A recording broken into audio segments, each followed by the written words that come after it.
recording. Okay. By the way, can you see my video as well? Because I just switch on it.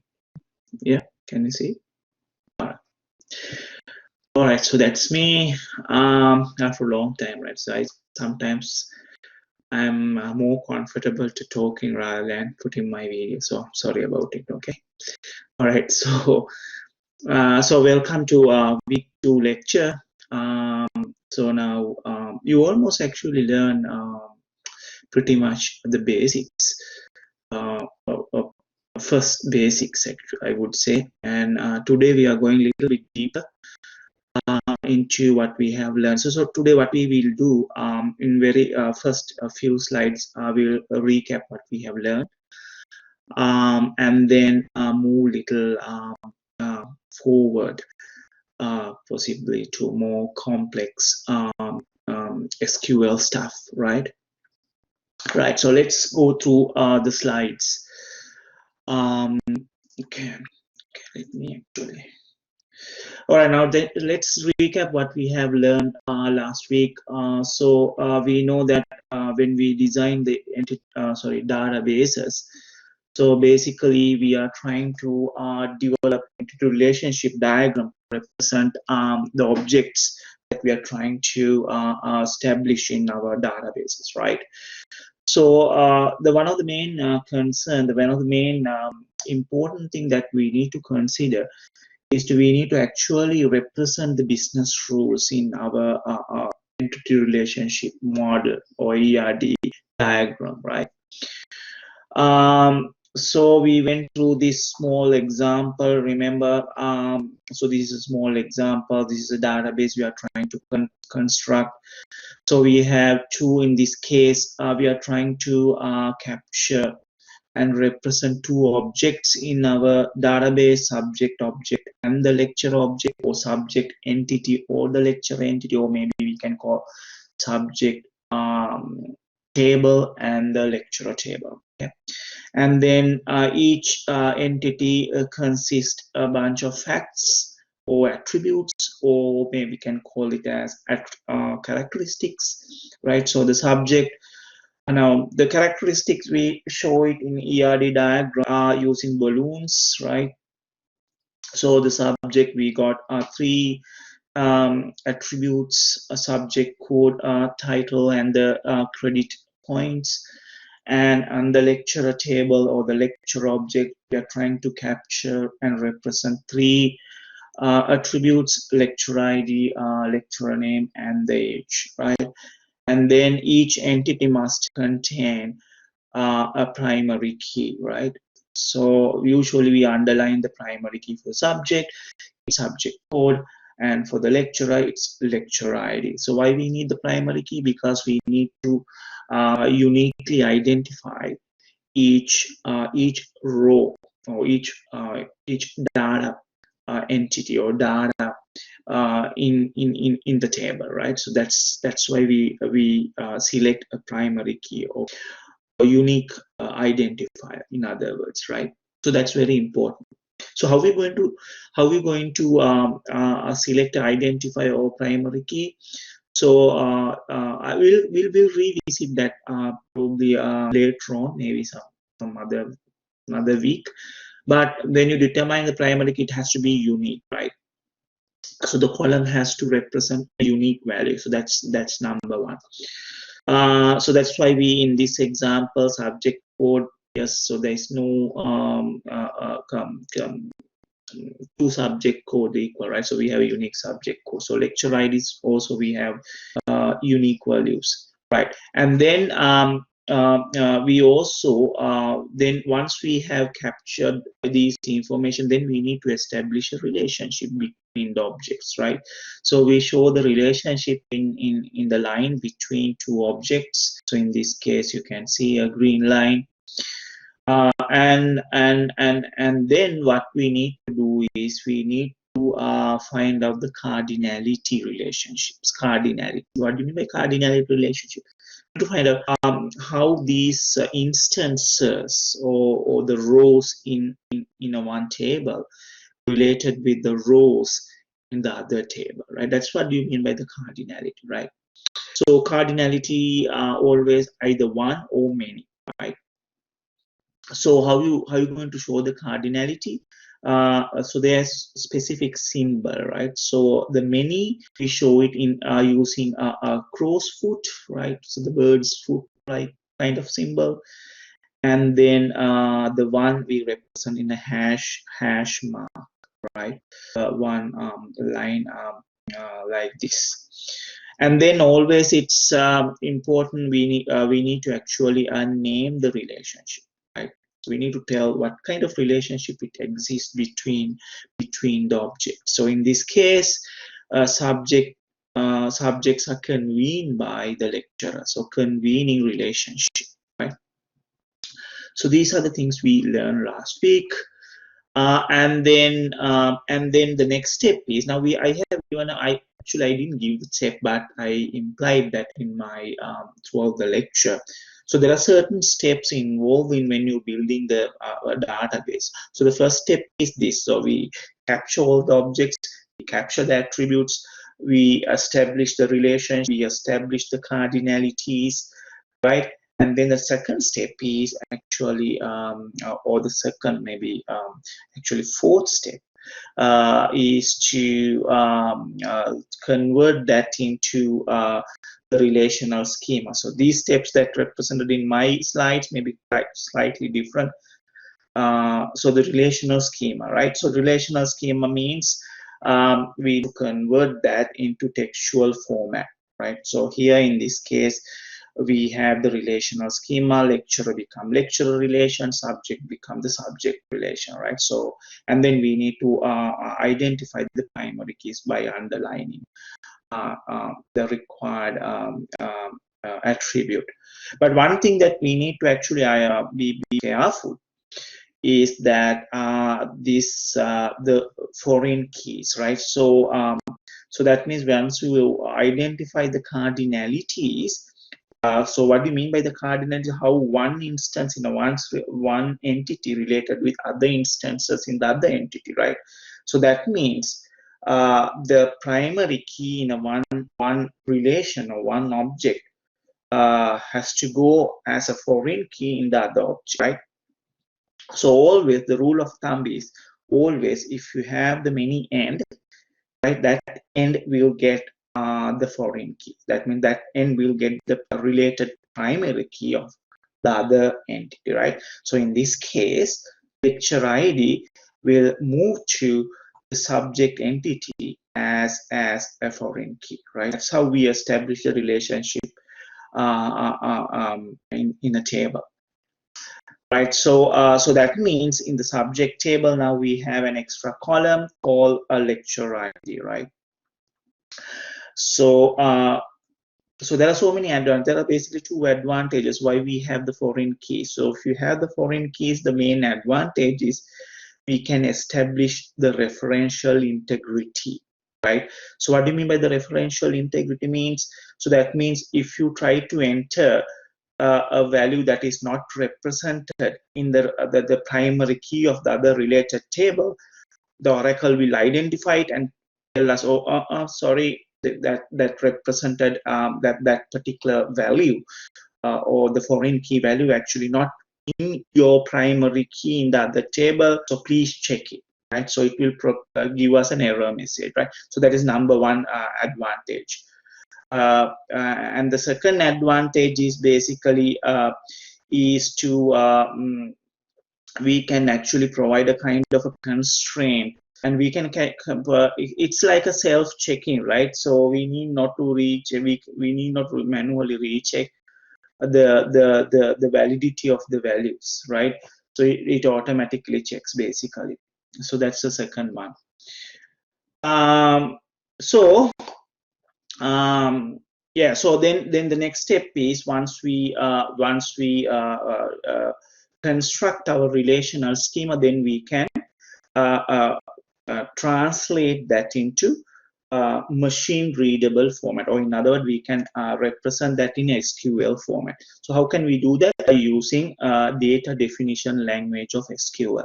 So that means we simply create table statements, yeah. create table statement. So that's what we have learned last week. So, and then one of the important thing is when you write in the create table statement, we need to create the main entity first, right? So in this case, lecture entity has to be created first because lecture ID goes to the other table as the foreign key, right? So if you try to create the subject entity first, then Oracle will confuse, database management system will confuse, saying, oh, I can't understand, what do you mean by lecture ID, right? Because there is no lecture ID because it says the foreign key represented the lecturer, so there's no lecturer in our database, so it will confuse and give you an error message. So that is something you need to identify. So first we need to create the lecturer, that's the main entity, and then we need to create the subject entity, right? And then one of the important things that you need to remember is when you create the foreign keys, the data types has to be matched with the primary data type, right? So, but the name of the column, maybe you can put any names. It doesn't matter as long as you put that sentence in the last, foreign key lecture ID references lecture. As long as you put that, you can have any column name as you wish. So that's perfectly okay, right? Yeah, so I just mentioned this foreign key constraint or referential integrity or foreign key constraint. We tell the same thing. So something that I need to actually mention that now usually in this kind of a relationship, primary key foreign, primary key column in the main table, right? Primary key column in the main table. That is in this case the lecture ID. We usually refer, I mean, in the Oracle, usually referred to as and pair, right? And the foreign key column in the child table, oh sorry, foreign key column of the other reference table is called as a child table or child column, right? So any many-to-one relationship, right? If any many-to-one kind of relationship, you can see child always sits in the many side, right? Child always sits at the many side because that is where the foreign key goes in, and the parent always sits at the one side. That's where the parent sits in, right? So that means one parent can have many children, right? So that what do you mean by one parent can have many children? So one lecture ID, a row or value of one lecturer or primary key of this lecturer can appear multiple times in my subject entity. That's what we mean by that, right? So one parent can have multiple children. So that's obvious. Okay. So you can see in this example. So do we have an example? Yeah. So say for example, lecturer number 345, Carol Kent, right? Now she's actually teaching INF10004 as well as INF11011 as well. So her ID appears multiple times at the lecturer, at the subject entity as a foreign key, right? So one parent can have multiple kids or multiple children. So why we yeah, so I think I have explained this slide. So so we usually call the foreign key as a foreign key constraint because we can use it as a validation, right? It actually validates automatically by database management system. So if you try to insert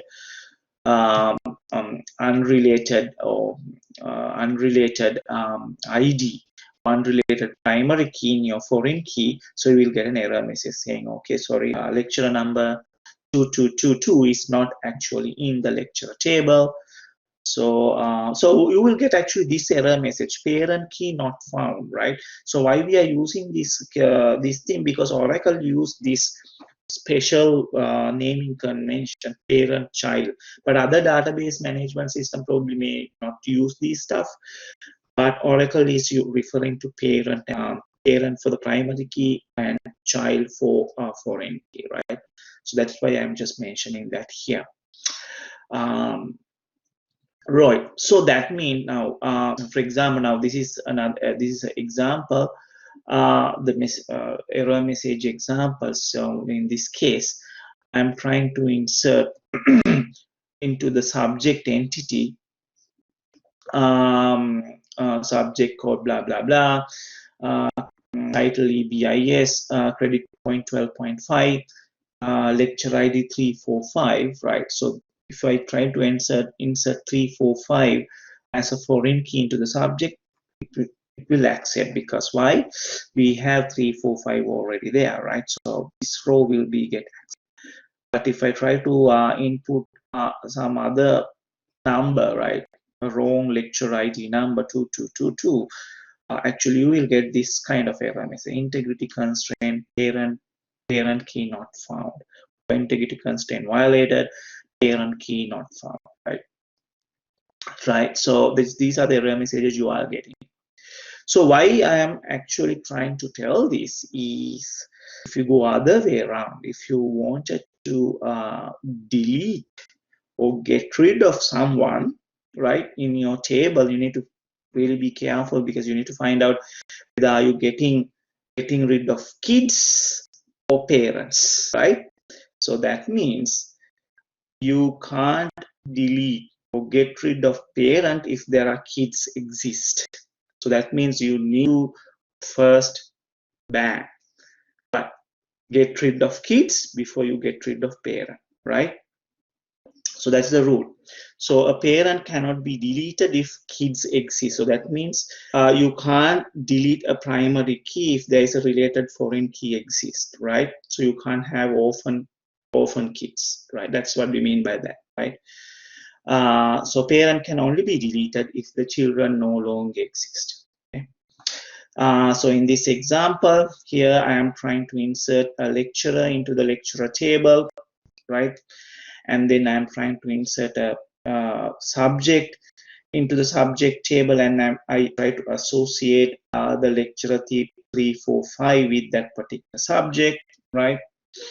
And now if I try to delete the lecturer row in the lecturer table, right?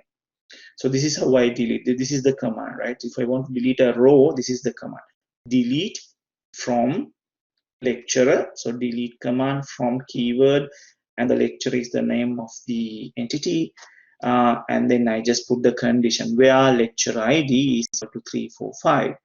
Now I'm getting an error message saying integrity constraint blah blah blah violated because child record found, right? So if you get this message, this kind of messages, so that means you are trying to, trying to get rid of kids, get rid of parents while there are kids related to that parent, right? So you need to recheck it, okay? But there are some commands that you can ignore that, but we are not going to do that in this semester, because I will give you that command later on. But we wanted to learn this because these are the fundamental things, right? So don't use the shortcuts.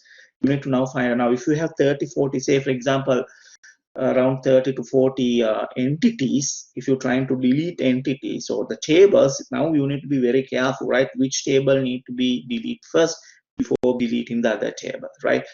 So then you need to actually apply this rule, right? You need to first delete the child table, so child rows where table comes in, before you delete the parent tables. That's something you need to actually keep that in mind, okay? Is it, guys, is it clear for you, this particular rule? Can you tell me yes or no, please? Yeah, clear? Okay, that's very important, okay? Right, so then I told you about the foreign keys. Now foreign keys can have null values. That's perfectly okay. Null values. So so that means yeah, so null values. So how to put the null? You use the word NULL, right? NULL. So that's acceptable, right? Right, now we are doing another thing, important thing called the null constraint, right? Now, usually you know that you can have null values in the foreign keys. That's totally okay. It's acceptable. But if there is a business rule saying you can't have any null values in your foreign keys, for example, in this case, now think about this example here. Now we have two lecturers in the lecturer table, right? 207 and 345. Okay, and so the next semester, at the moment we are offering only one subject, INF10004. But in the next semester, I'm trying to introduce a new subject called Advanced Facebook, INF1009. But I haven't decided any lecturer yet. Okay? I haven't decided any who is going to teach that subject. So I can have a null value for the lecturer. That's perfectly okay. But tomorrow or next week or another week's time, the Swinburne may have introduced a business rule saying, okay, if you guys trying to introduce a new unit, you must specify the lecturer with that subject. You can't have a subject without attached to any lecture, any lecture, right? So then now what need to be done, right? So what I can do is then I need to actually come back and do a little modification to my table, right? So that is what we mean by this null constraint. So that means now I need to actually establish a constraint in my foreign key, right? To make sure that foreign key is not null, right? That means if a user trying to put a value, null value to that particular foreign key, I need to tell Oracle, can please make sure that user are not allowing to put the null value. Okay? So how can I do that? How can I enforce that business rule? This is how I enforce that. I can simply put a keyword or a command called null in front of the foreign key column. Okay? So that is what we mean by the not null constraint. Okay, so usually we have to go through and modify the creable statement. So now if I trying to insert a null value, right? For example, now I'm going to insert a subject entity, subject instance or record into my subject entity. So if I put the null value to the lecture ID column, now I am getting an error message saying, okay, you cannot insert a null into, etc., etc. Okay. So if you get this info, this sort of error message, that means you need to actually realize, I have violated some constraint that I have established, or null constraint that I have established in my create table statement. Okay? This is called not null constraint. So not only for foreign keys, but I can actually establish not null constraints for any column as you wish, because there can be some other business rules, right? Maybe tomorrow there may be another business rule saying, maybe very stupid business rule saying, oh, you can't have a subject without a title, right? Then that means then I need to put a null constraint or not null constraint in my title column, right? So I need to go back and change or modify my subject table again and put a not null constraint there. So you can actually have as much as not null constraint as wish. Okay. Now in this particular table, right, you will get actually, now there are 3 columns, will generate errors if you trying to insert nulls. So what are these columns? So obviously lecture ID will not allow any null values because we have established a null constraint or not null constraint. And then the title column, obviously you will get error message because we already established a not null constraint. And third, very important, as you know, subject code will get a not null constraint error message as well, because obviously primary key is not null as well, right? So there are 3 columns will produce error messages if you try to put a null values, right? Primary key, subject code column, title column, and lecture ID column, right? right? Some small stuff, right? So it's very important, right? So remember that I have went to this constraint called cardinality constraint. So cardinality constraint basically means, right? Remember the cardinality constraint that we have learned last week. So cardinality constraint means how we're going to establish this not null, basically. That's what we mean by the cardinality constraint, right? Now, what do you mean by the cardinality constraint? By the way, remember that we put an additional hash mark or 0 or circle, right? So why we put this? Because we need to restrain or constrain the participation of the primary key in the foreign key field, right? So if I put another additional hash mark, that means the participation is mandatory, right? That means you must have a related primary key in the foreign key column, right? So if I put a circle, that means maybe, right? Maybe you may have null values, right? So that's what we mean by that. Okay. So remember that these two, right? So that's basically so if I have if ever you see this additional hash mark, that means you at the one end, right? At the one end, if you see an additional hash mark, so that means the primary key of that table must participate in the foreign key field or foreign key column in the related table, right? But if you have 0 or circle, that means you can have null values in your foreign key field, right? So that's what we mean by it. All right.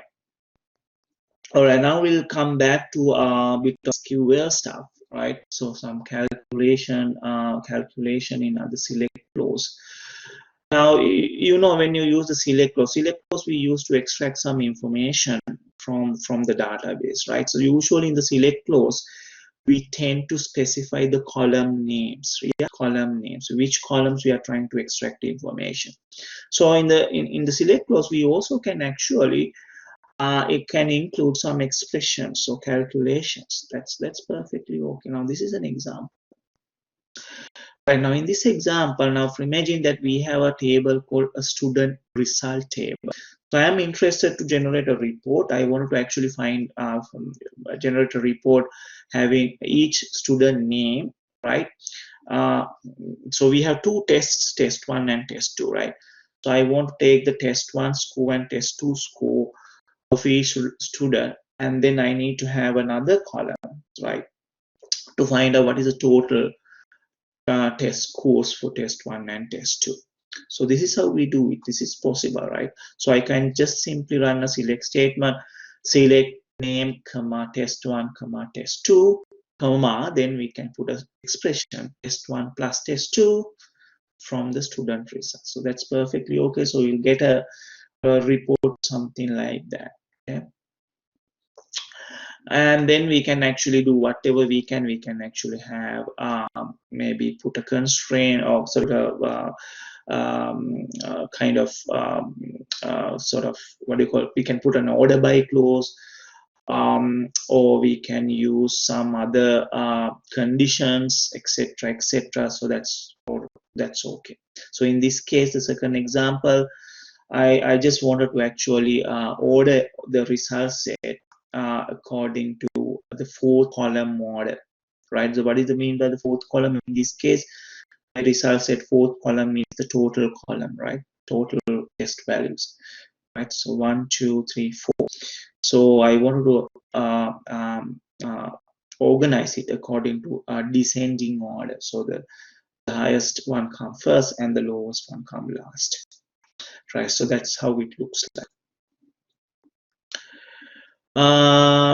So now you can say this very ugly. I don't want these column headings appear like my the report headings appear like my column headings, right? This is basically the column names, right?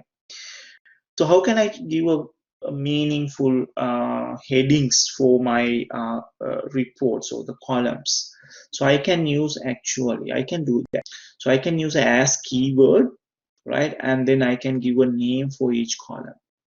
And for example, for first example here, rather than having test 1 and test 2, this kind of an output, I want to actually have a heading called total score. So how can I generate that heading? This is how I do that.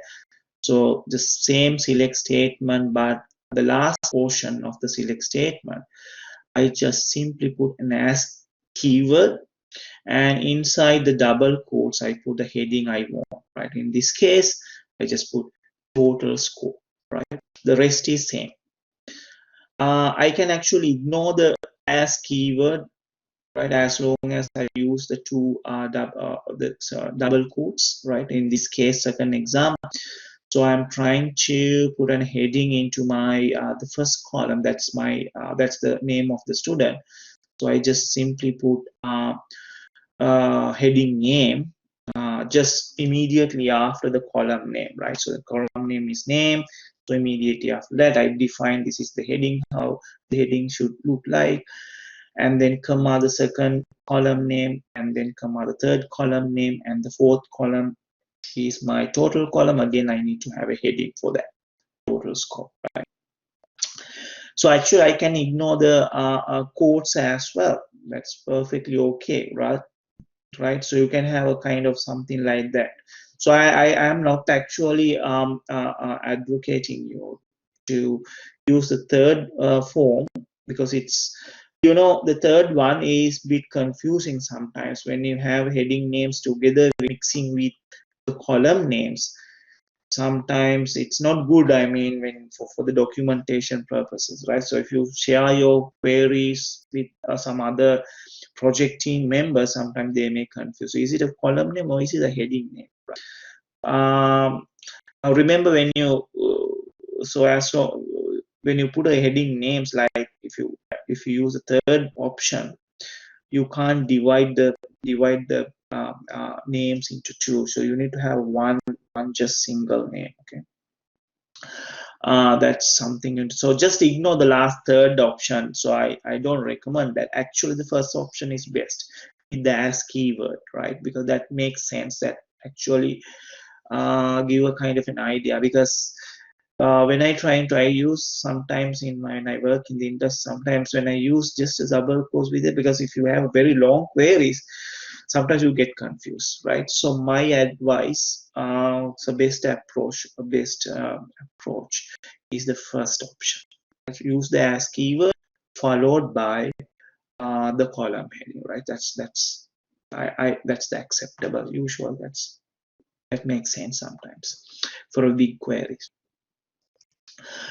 Right, so that's about it. And all right, so this is another topic, right? So table name qualification.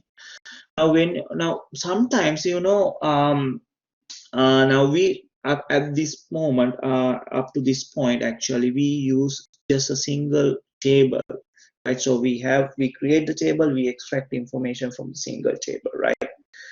Sometimes it's not the case. We may have 30-40 tables has to be linked, and we need to extract information from the different tables, right, from the different columns. So in that case, it's very important to define which table this column is coming from, right? How do we tell the Oracle this column is coming from this table, this column coming from that table, etc., etc. So that's why we use the so-called table name qualification, right? So let's start with a small example, and then we'll move into a bit complex maybe later on. So in this example, first one, say we have a small query, just simple one table. So select lecture ID, lecturer name, age from the lecturer. So we are selecting two columns from this lecturer table. Actually, I can rewrite the same query like this as well. So I can actually prefix the table name together with prefix the table name with the column name, right? So likewise in this case, you can say select lecturer dot, so make sure that you put the dot, lecturer dot, lecture ID, comma, lecturer dot, lecturer name, comma, lecturer dot page from lecture. So that's that. So it makes sense. Now here we can see, okay, this column is coming from the lecturer table. So that's okay. This makes sense if you have multiple tables linked together, right? But in here, in this case, it doesn't make any sense because we are taking the same information from the same table. Right, that so we can actually sometimes use temporary aliases rather than writing the whole table name, right? For example, now in this case, first example is without having alias. We use a table name lecturer, right? Lecturer.lec ID, lecturer.lec name, etc. Now, second example, rather than using the lecturer, I use a capital letter L, right? So how can I tell the Oracle how this alias is belong to the lecturer? So in the from keyword, once you use the table name, you just define, okay, what is the alias we are using for this particular table? In this case, I'm using a capital letter L, right? Now, once the alias is used in your query statement, you cannot refer to the original table name within the same query, right? Why we actually use the aliases? Because sometimes when you go to the industry, you may have noticed some tables are very horrible spelling, right? It's very long, horrible names that you can't even remember, right? For example, in this case, now see this one, third one. This is actually a practical example when I work in the industry. So we had tables called different horrible tables like WR207VX5, right? Actually, that table means my budget table. So I can use alias called budget, right? Okay, so then I know, okay, this is called the budget table. So then I can use budget.department number, budget.monthly amount, etc., etc. Right. So this is another reason why we use the aliases rather than use the same table name. Right. So that's the importance of alias. So I'll come to that alias later on. Okay. All right. Now we are coming to actually query involving two tables. Right. Now let's go through this. Right. So how come when we have two tables, if I want to retrieve information from two tables or two or more tables actually, so how are we going to do that? Right now, let's go through this example. Now we have two tables, subject table and the lecturer table. So you can see there are a bunch of lecturers in our lecturer table, and then bunch of subjects in the subject table. And then my manager wanted to find out, okay, can you run? He may ask me, well, can you give me a report having all the subject codes and all the lecturers who are teaching that subject or convening that subject, right? So he requesting me to produce a report something like this. So you can see, obviously in this report, the first column of that report is coming from one table, the subject table, and the second column coming from the second table, right? So how can I produce a report like this? So that's my next question.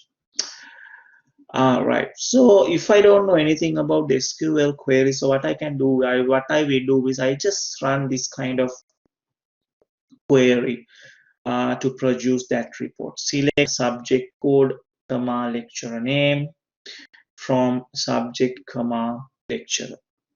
Now, what will happen? This is now if you run this command or this query, actually, what will happen is Oracle will try to match each and every row in subject table with each and every row in the lecturer table, right?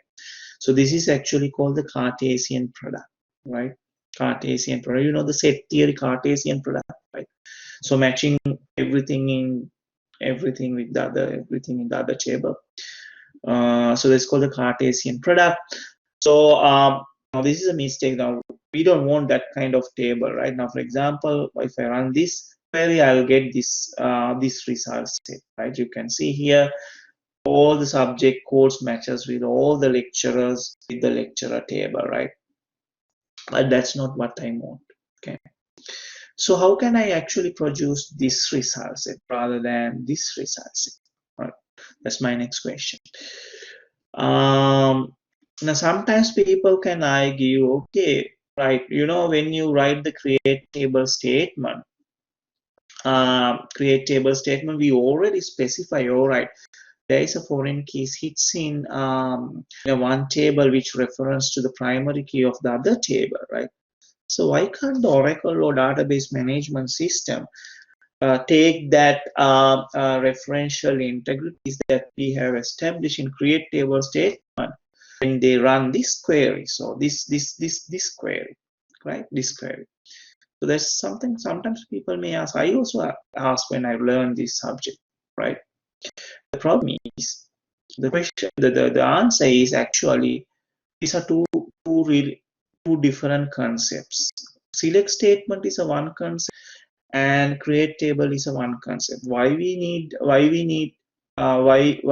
to again tell the Oracle in the select statement um, differently, because we may select columns from different tables from different databases sometimes, right? It's not necessarily in the same database related with primary key and the foreign key. That's not that should not be possible, right? It should be possible. So so that means we need to have an alternative way, right? How we're going to produce this result set. So that is why we are using different types of joins, right? Different type. So one join is called, now you will learn about couple of joins. So one of the joins we are going to use in this semester is called the inner join. Okay, inner join. So what the inner join says, if you use the command inner join, it actually try to satisfy the matching foreign key and primary key condition that you already established in the create table statement, right? So how to use the inner join command? This is how we use it. This is the syntax. So when you run the select statement, you can tell, okay, select blah blah blah blah columns from table 1, right? And then I use the command inner join in the table 2, and there is a keyword called on, right? On. And then I need to specify how these two tables are joined together. I need to tell again the Oracle, this is how these two tables are related, right? So in this case, I need to tell this is the foreign key column equal to this is the primary key column, because parents and kids has to be equal, right? Right, this is an example. Now let's see if I revisit my previous example. So how can I avoid this? I simply modify this query to this query, right? So I can write, now here I am using now alias, right? Now subject code is coming from the subject table, so I use the alias S, right? In this case, capital S. So S dot subcode, right? So I'm using an alias called L for the lecturer table. So L dot lec name, right? From subject, right? That's my table 1. Make sure that you put the alias. Inner join table 2, in this case lecturer, then the alias, and then I need to tell, okay, how these two tables are related. So I need to use on keyword, and how these two are related, I'm with the primary key and the foreign key, right? So s dot lec id equal to l dot lec id. So it doesn't matter whether you specify the primary key first and the foreign key second, it doesn't matter, right? You can swap these two as well, it doesn't matter. And even if you can swap these two as well, you can put the lecturer first in the from key inside the from, and the sub can put inside the inner join. That's perfectly okay, as long as you correctly specify this relationship. That's perfectly okay. Right, so now if I run a query, now my result set looks like this. Now that's what I actually want, isn't it? Right? This is what I want. Now I have avoided that Cartesian product problem. Okay. Sometimes Cartesian product is important because, for example, if I have a list of products with the list of products that I'm supplying to list of clients, I may need to find out different combination of clients and products and to make decisions. So Cartesian product sometimes okay, in some decisions, but in this case it's not okay, right? So that is why we use the inner join, right? So what is this? Okay, so then if I use this inner join I can actually use other keywords, other commands as well. In this case, all right, my boss doesn't want to keep any lecturer's age more than 35. He said, okay, Ravinder, can you please get rid of in this report people who more than 35 years of age, right? So then I need to now remodify my my query. So I just put a simple where clause, right? So I just put where clause, where now age column is actually located in the lecturer column. So I just put where L dot age, right? Because that's the alias I need to use, L dot age less than 35, right? So now I get the result says something like that. Okay. So you can actually play with these things. We can put many conditions as you wish once you join two tables, right? What is this one? Okay, so right. And make sure always when you specify your relationship in the inner join with in the on keyword, make sure you you use the aliases. If you forget to use the alias, if you just put lecture ID is equal to lecture ID, like shown in this particular example, you will get an error message, because then the Oracle will be totally confused. Oh my God, from which table this lecture ID coming from? Which table other lecture ID coming from? Right? Bit confused. So we need to exactly tell, okay, Oracle, this lecture ID coming from this table, this lecture ID is coming from this table. Right? So make sure you use the correct alias, right? So that's important. Sometimes we ignore some, when you try to write it. Okay, so that's it. That's about it. And then now avoid these old style joins, because what do you mean by old style joins? Because pre-2000, before 2000 actually, they didn't have this inner join keyword. All right. So if you use this Google to search some some of these joining stuff, some of these some Google sites probably use these joins inside the where clause, right? You can join actually tables using the where clause as well. That's okay, but avoid that, right? The why I'm asking you to avoid it, because where clause is designed for some other purposes, not to join tables, right? So if you have more and more conditions, right, then you will get confused, and then probably queries will not going to work properly. Now in this case, you can see here in the where clause I have more conditions, plus also I'm linking the tables, right? Then you are totally you may have a lot of bugs in your codes query, right? It's cluttered and complex, and then you need some additional bracket to separate the conditions with the table joins, etc. So try to avoid these old style joins. So always use inner join if you want to join two or more tables. Right. So now I can actually join as much as I like, right? So in this case, this example has 3 tables, right? Now let's go through this one actually. So we now have subject table, and then we have the lecturer table, and then now we have an additional table called the office table. So what are the relationship? Now if you go through this relationship, now let's go through this relationship actually. Subject, now how are you going to specify that? Now remember, the relationship has to be specified left to right, right to left, right, both directions. So let's go through this relationship.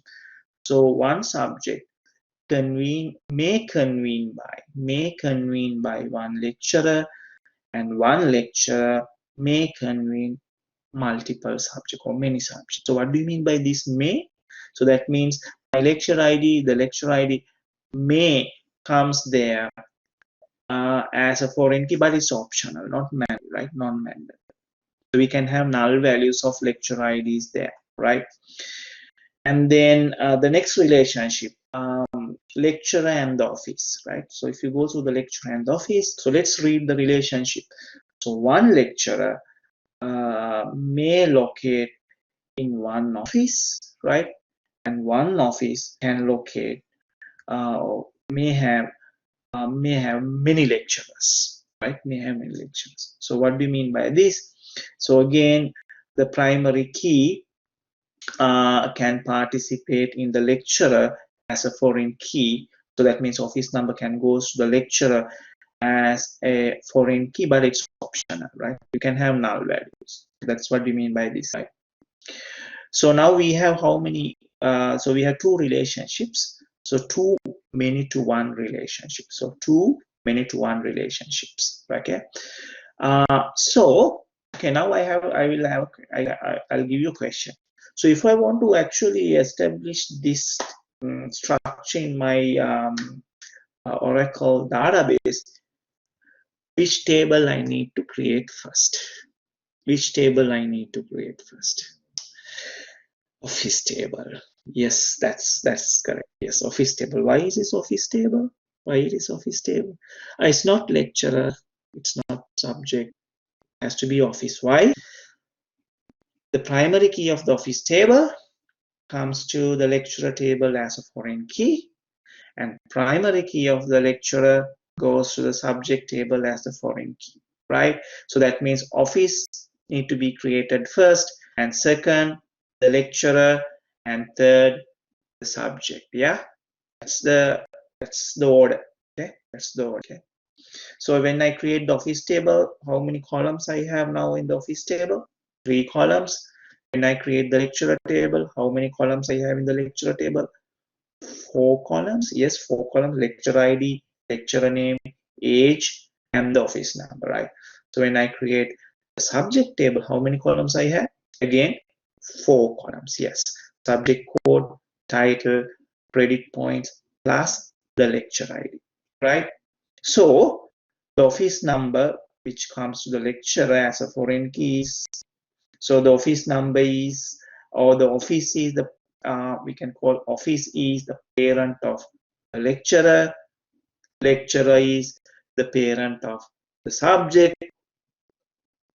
Is that means the office is the grandparent of the subject? No, there is no grandparents. Okay, so only we have parents and the kids. Okay, so there is no grandparent.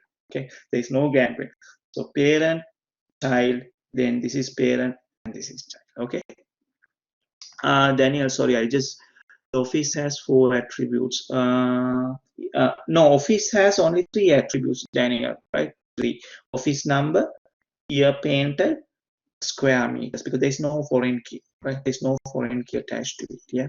So always think about this foreign key attached to it. If there is a foreign key or many end attached to any entity, that means there is a one additional column coming from other related table, right? That's the rule. Yeah. Yeah. So 3, 4, 4, right? Does it make sense, Daniel? Did you get it? Sorry. Yeah. Okay. Very good. Sorry guys, my small 3-year-old son came from childcare. Sometimes he may get shouted. Please bear with me, okay? Sometimes he comes and knock my door. Please bear with me, okay? Sorry, sometimes maybe some disruptive my sound. All right, now what is this one? Okay, so now we can convert the model into the relational schema. Now this is how it looks like. So the office, you can see 3 columns. Office number is the primary key. The lecturer, we have 4 columns. Lecture ID is the primary key, but we have a foreign key as well. Foreign key office number. So office number, reference to the office, right? And then the subject, I have subject code is the primary key, and then there is a foreign key sits there, foreign key lecture ID, references to the lecture, right? So this is the relational schema. All right, so so right now I can actually answer, I can actually write queries to answer the question. So it's now easy, right? So now imagine that we have built this table structure. So we have subjects, lecturer. Now I have already insert some data. Right now, imagine that we have built this. Okay, right now I can actually answer this question. If I ask a question like, how large is the office of the convener of INF11002?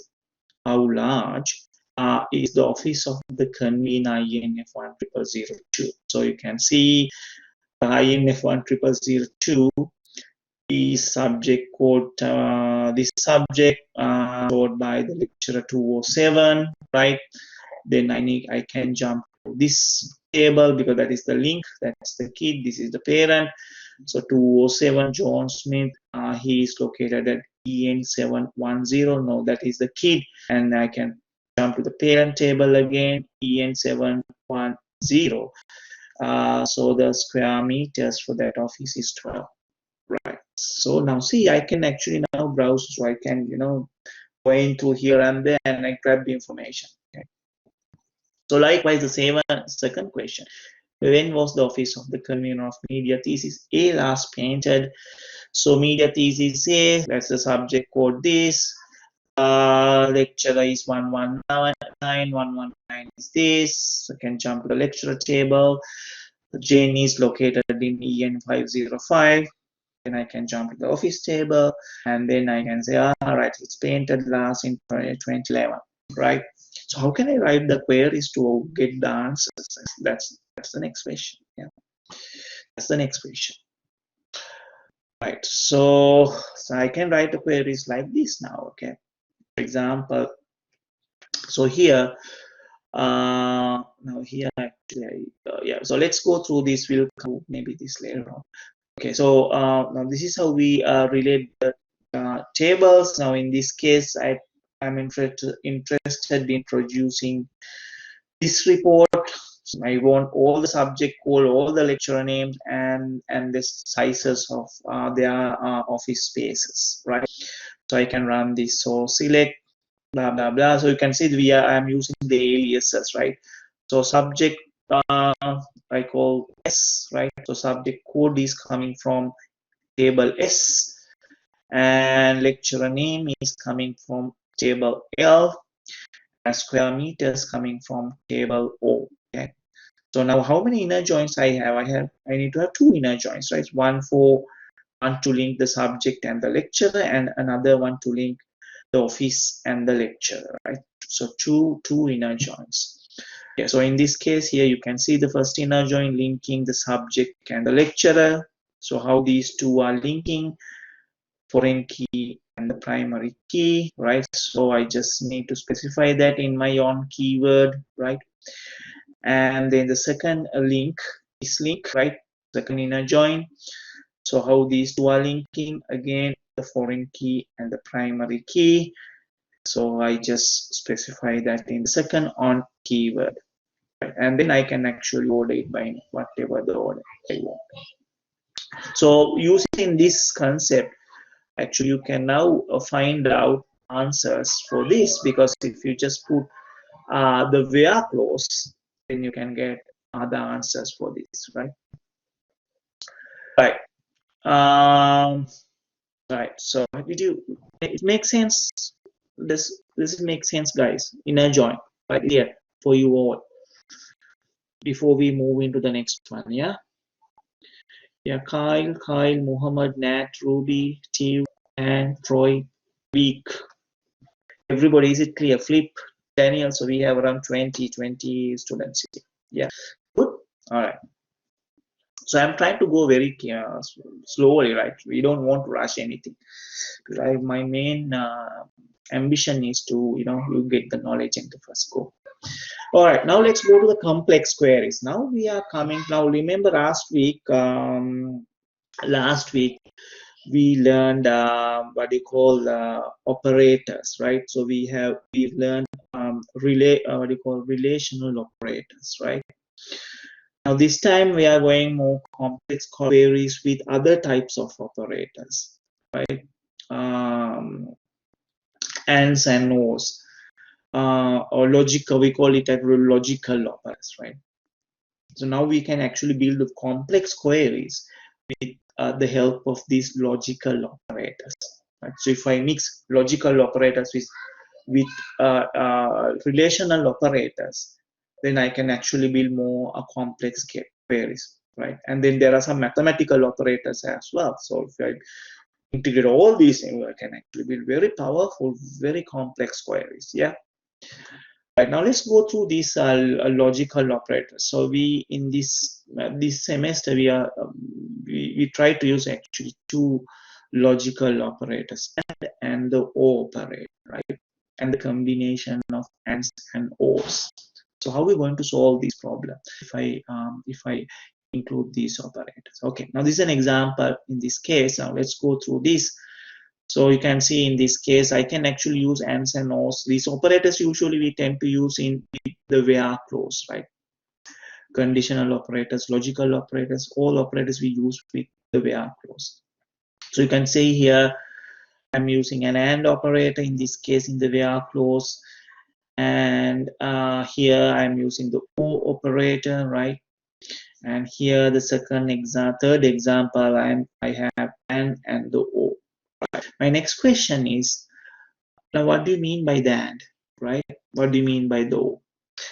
So the and means actually the both expression has to be true to particular row gets selected, right? And means this and this, right? So this expression and other expression. So both need to be true to get that particular row selected by the query. That is what we mean by that in a short form, right? What do you mean by the O? O means this expression or this expression.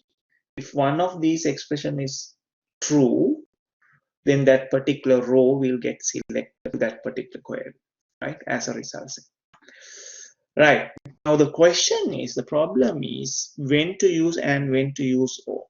Because sometimes it be tricky. It's not straightforward, sometimes, right? Right, now I have a question for you, right? Right now my boss is asking me, okay, he asking me, okay, please go through all our employee surname in our employee table, and can you please list all the Smiths, right? So we have Smiths and all the Nuans, right? So that is his that is what he wants, right? So I have built two queries now. This is query one, the left hand side. This is the query to this right hand side, right? So what is the difference? The first query I have O, and the second query I have AND, right? Right now, if you can go through this, you can see the select statement is quite same, right? I'm listing the IDs, first name and the surnames, right? In both queries from the employee table, but in the where clause, the first query I'm having O, and the second query I'm having AND, right? So according to you, which one is the right statement?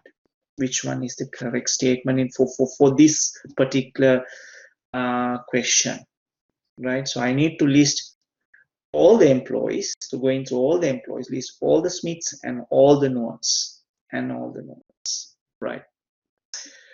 Which one is the correct one? Okay. So Tina, query will show either one, and the second will show both. Right. So which one now for this question, right, Tina? What I'm asking is for this question. So is the left one the first one, or the second one is the right answer?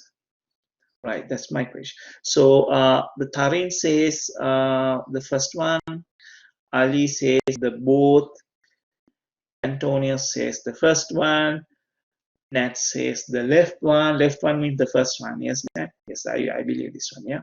And Tina says, will the second statement not return anything if both statements are not correct? Looks same, looks like. Yeah. So let's see that, Tina. So Irene said both.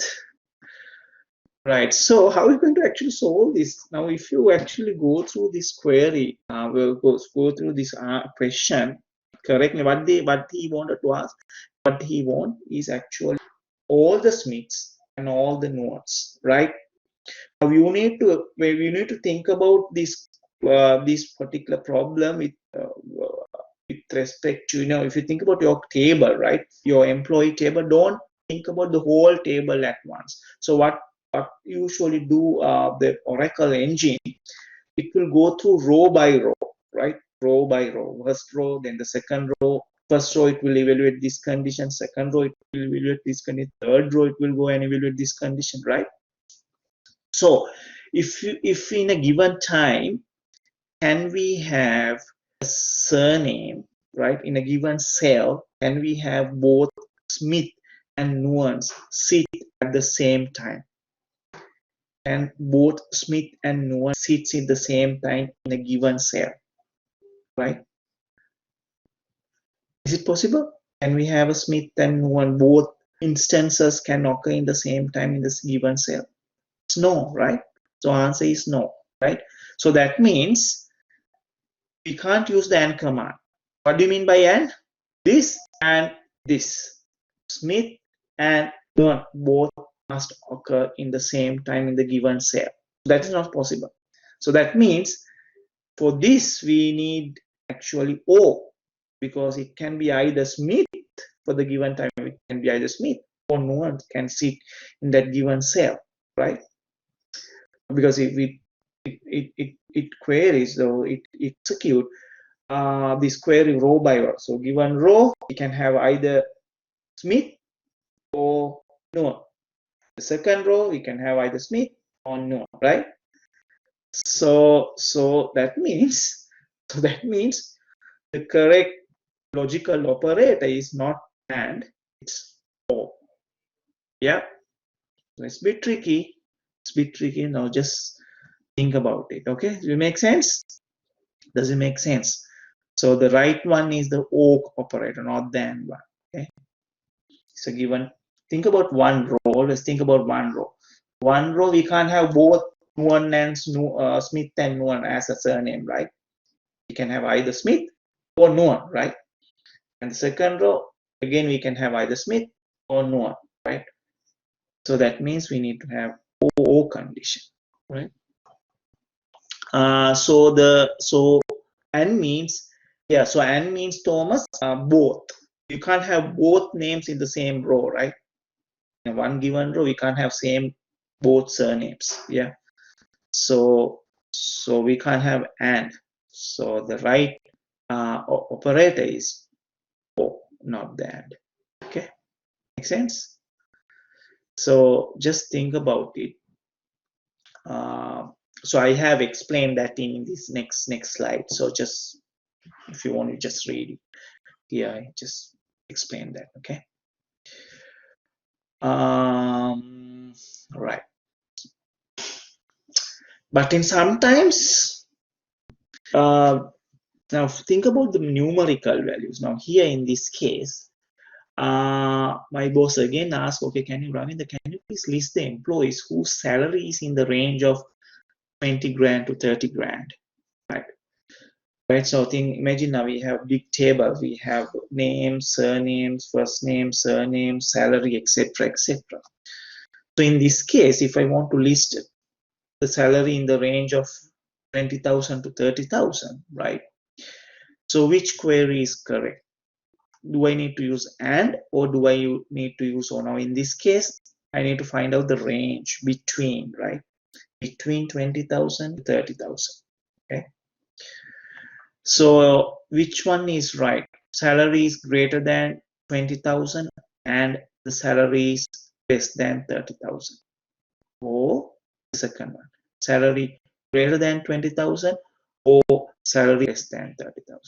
So in this case, it's and. Yes, Shay is correct. It's and, right?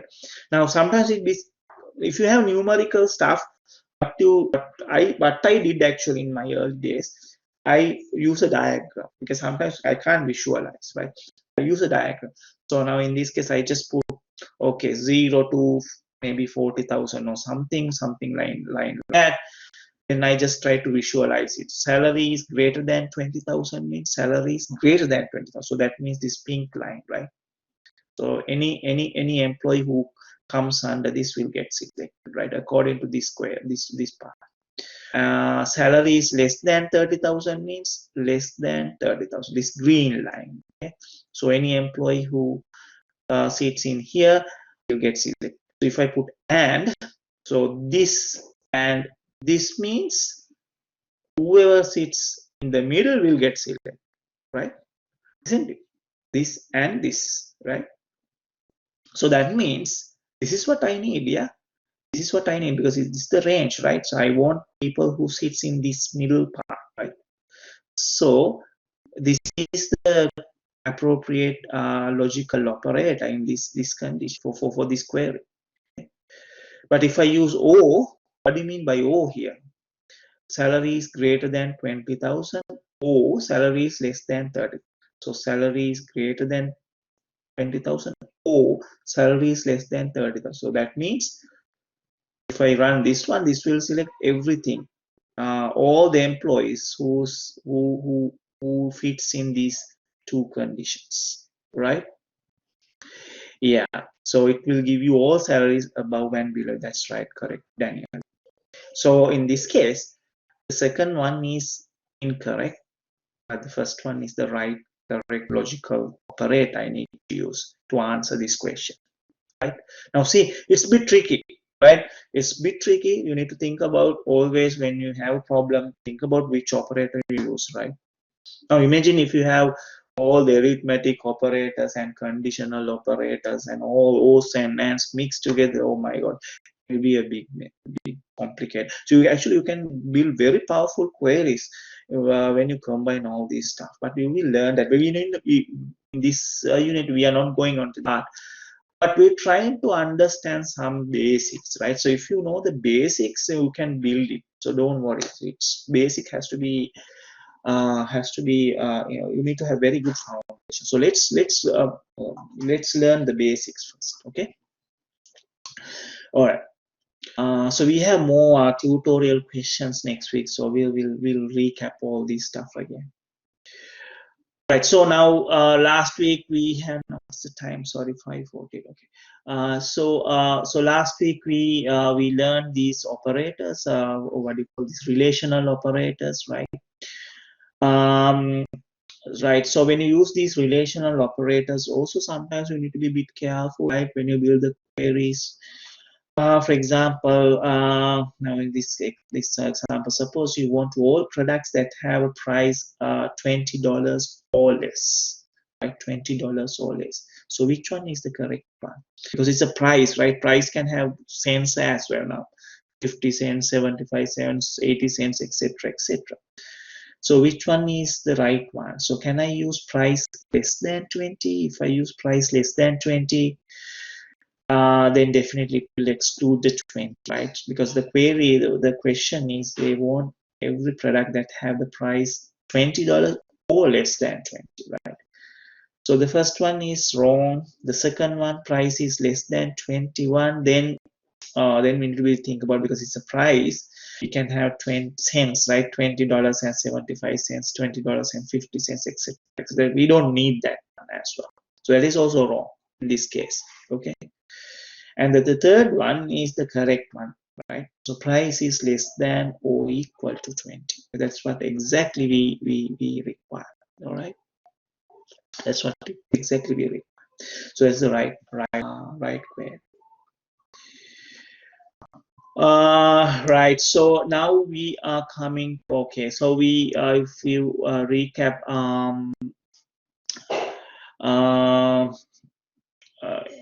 what if we make it $20 and 01? I mean, so according to this query, it will not get selected, right? It will not get selected. So if you want anything less than that one, so you can put less than or equal to $20 and 01 cents, right? Yeah. All right. So if you recap the where clause, you know the where clause. So the where clause can have all these operators and the conditions. So usually, sometimes we can actually, if you have complicated queries, we can build a truth table like this and see whether a particular row will get selected or not. So always when you have the where clause, the expression that that will evaluate, if that expression evaluate to be true, it will get selected. If it is not, then it will not going to select, right?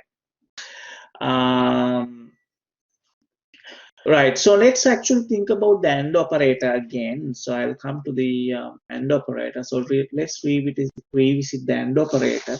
So basically the AND operator will get, we use the AND operator if all the conditions, if you want to actually get the particular row, if both conditions is true, right? So that's why we use the AND operator. Now if you think about this table, so if you had two conditions, condition 1 and condition 2, the row will get selected, a particular row in the particular query will get selected if both condition is true. In all other cases, it will not going to select, right? It will not going to select.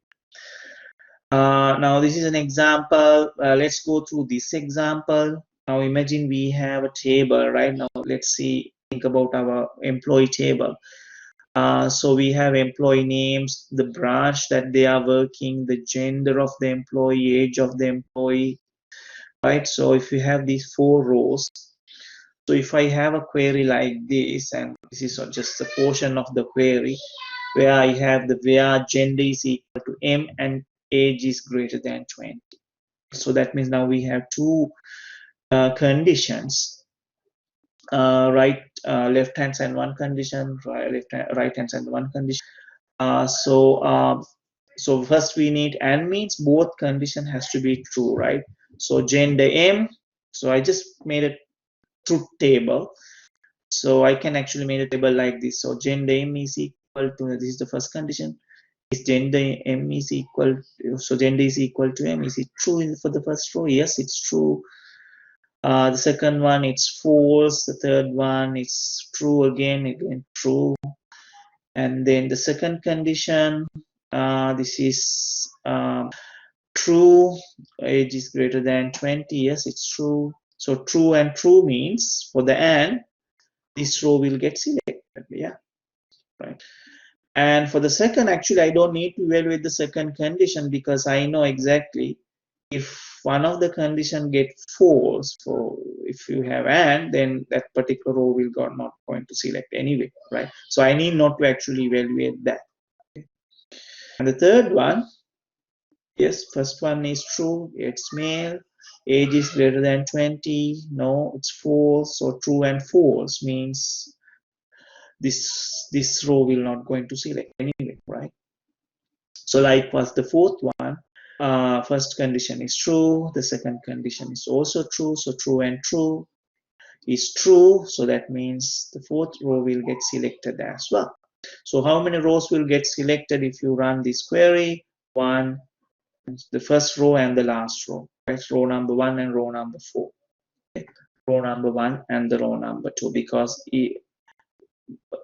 these two in the middle, we have false conditions, right? Right, so that's the end.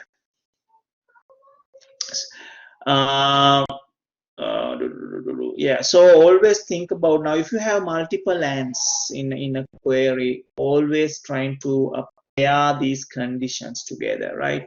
So for example, in this case, I have 2 ANDs, right? So 3 conditions.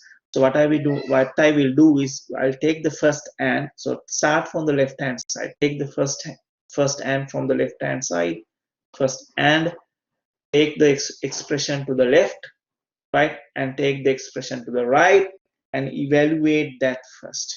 Okay, evaluate that first as a pair, right? And take the result set, so take whether it is true or false, and then you need to take the second and, right, and evaluate that true or false with the other expression. Okay, so this is an example, again the same example. So I have a query like this: age is greater than 20 and gender is equal to M and branch is equal to Hawthorne, right? So here you can see I constructed this truth table. So I have each column has these conditions, or just I evaluate it. So age is greater than 20, true, yes, true. This one, yes, true. This one, false. This one, true. And then the second condition is gender is equal to M, true. This is false. This is, now actually in this case I know I don't need to actually evaluate anything, because if this is false, since we have lots of the two and, so I know this anyway, this row will not go into select, right? So I need not to actually evaluate the rest if there is one false there. And then the second method, the last one, sorry, age is greater than 20, yes, true. Gender is equal to M, yes, it's true. And true means true, right? So that is the outcome of the first and then I take the second condition, or the third one, sorry. Is the branch is equal to who? No, it's Q, it's false. So true and false means it's false, so it will not go into select anyway. So that means according to this query, I'll actually get only one row as a result set. That's the first one. Okay. All right. So that's something that you need to think about. So likewise, I can actually use the operators. Now the operators, the other way around, right? So that means O means either one of these either one of the expression has. If it is true, then it will get selected, right? So only place where you will not get any result back if both conditions are false. If the condition 1 and the condition 2 is false, that particular row will not go into select anyway, right? So that's very easy compared to AND. So I can actually use another example in this case. Now let's go through this very quickly. So if this is my query, gender is equal to F, or age is greater than 20. So this is the table. So is the gender is F, this is false, this is true, this is false, and the last one is false as well. Unfortunately, not like in AND. For O, I need to evaluate everything because it's O, right? So you can have something can be true, right? So that means I need to evaluate the second expression as well, or second condition. Age is greater than 20, yes, true. Now this one I don't need to actually, this one is true. I can take the whole row because then that will get selected anyway. And the third one, age is greater than 20, no, it's false, so that will not go into select. And the last one, age is greater than 20, yes, that's true, so false and true means true. So that means it will get selected. So according to this query, so I'll get 3 rows get selected, right? Row 1, row 2, and the row number 4.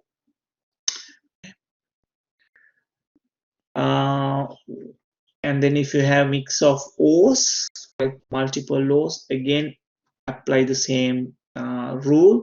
Take the first O condition from the left hand side and take the expression to the left to that O, and take the expression right to that O, and evaluate that expression first, right? So evaluate that condition, and then take the result set and then compare it with the other O condition. So I think you can do that. So I just evaluated it. I just constructed this table. So you can see here, first condition, this, second condition, this, and then this is the result set of 1, this O, right? And then this third one is this. So you can see if I have true, then I need not to actually evaluate the second, third one, because it's anyway it will get selected, right? So according to this, only the row number 2, row number 3, and row number 4 will get selected, right? But what will happen if I mix O's and ANDs, right? What will happen if I mix O's and ANDs? What comes first? That's my next question. So if I have O's and ANDs mixed together in a query, AND comes first, and precedes, right? To O, right? Now remember BODMAS. Do you know the BODMAS, right? Brackets, O's, and right, BODMAS in your maths, high school maths, BODMAS. So according to BODMAS, AND condition need to be evaluated first before the O condition. Yeah. So think about this one. In this case, you can see the where is AND condition. So take the first AND condition. There is the first AND condition. This is AND condition. Take the expression to the left. So that is branch is equal to Hawthorne, and take the expression to the right. That is gender is equal to M.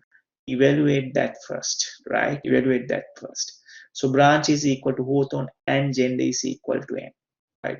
Branch is equal to Hawthorne and gender is equal to M. Yes. So this one, yes, that's right.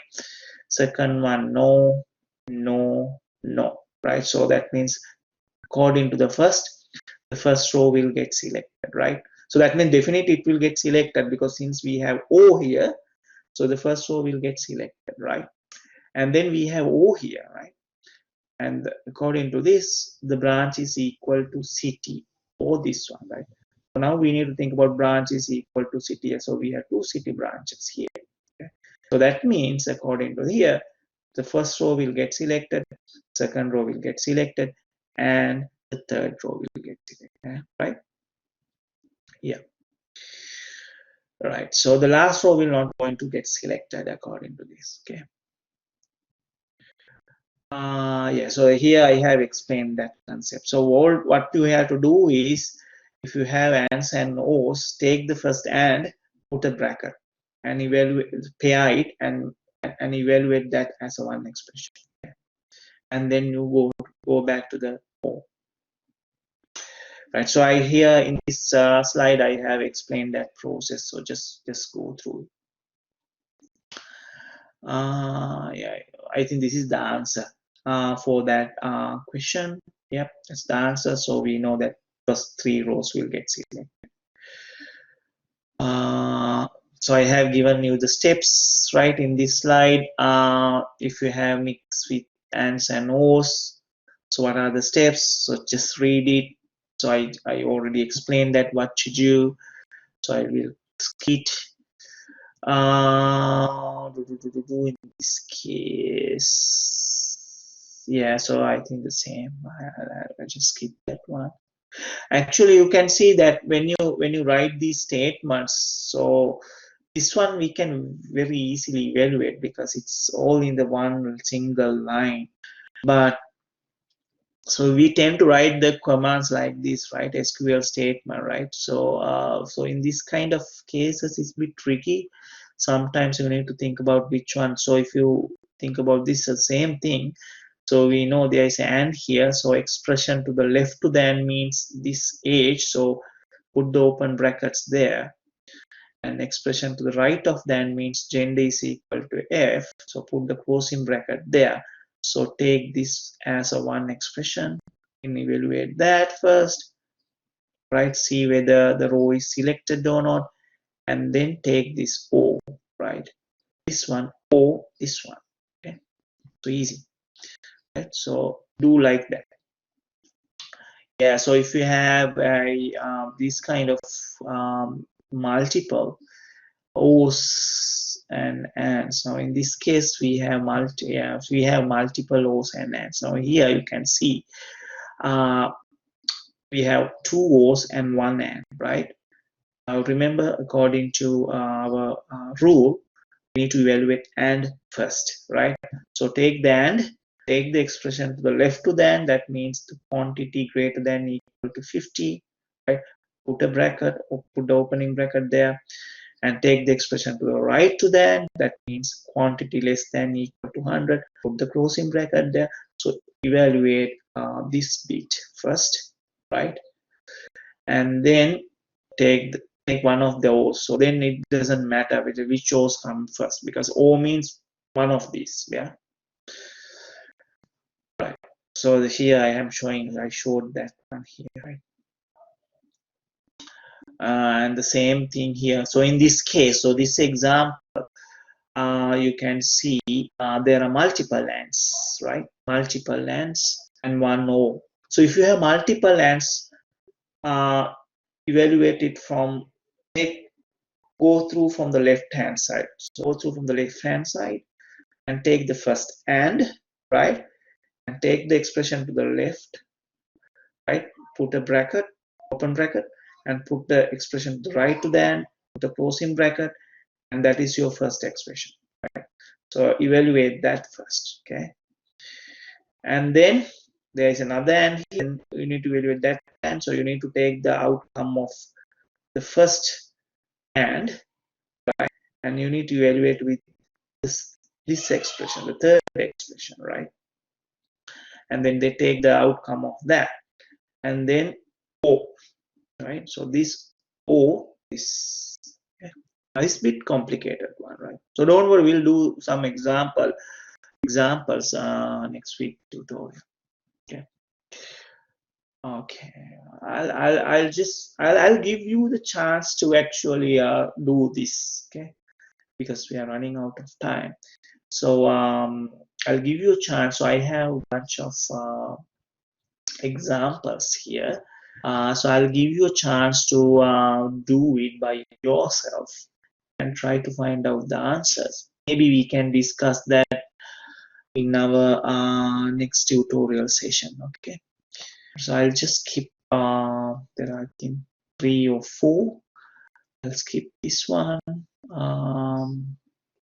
Yeah. So always think about parentheses, because if you use the parentheses, it's more readable.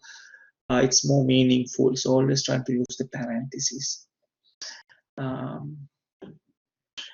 Right. So that is about O's and ands, right? And then there is another operator called not operator. Not operator means if you use the not operator, the row will get selected if the condition is not true, right? So earlier the row will get selected if the condition is true, but if you use not, that means not true, right? So it negates the expression immediate to the right, right? Right, now let's go through the question, small example. Now think about this example. Now here I am going to select employees where branch is equal to city, right? So if I put a not there, right, where not branch is equal to city means I select all the employees who are coming from other branches but not from the city branch, right? But not from the city branch. That is what we mean by the operator, right? Then next example, in this case, now think about this one. So imagine that I have a query like this. So here I have employees where the branch is equal to city or branch is equal to Hawthorne.